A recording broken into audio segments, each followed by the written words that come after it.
प्रथम पठन सेफानिया पुस्तक पाठ अध्याय 3 पद संख्या 14 रु 18 पर्यंत। हे सियोन कन्या उच्च स्वर रे गान कर, हे इस्राएल चित्कार कर। हे जेरुसालेम कन्या पूर्ण हृदय सहकारे आनंदित तथा उल्लसित हो। तुम्भ विरुद्ध रे जारी कर जाउथिबा विचार विधि को प्रभु अपसारण करियछन्ति। तुम्भ शत्रु माननको से उचिन्ह करियछन्ति। प्रभु इस्राएल राजा तुम मध्य रे वास करन्ति। तुमे आउ केबे हे अनिष्ट जोगु भयचकित हेबो नाही। सही दिन जेरुसालेम को एही परि कुह जीव, हे सियोन भयभीत हुओ नाही।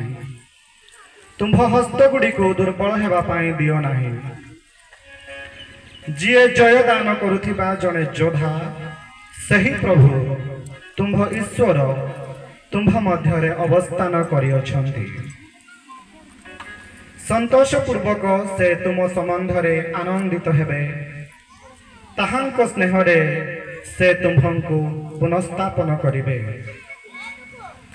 उत्सव दिन रे जेउ परि घटे सही परि से उच्च स्वर रे गान करी तुम्भ संबंध रे उल्लसित हेबे।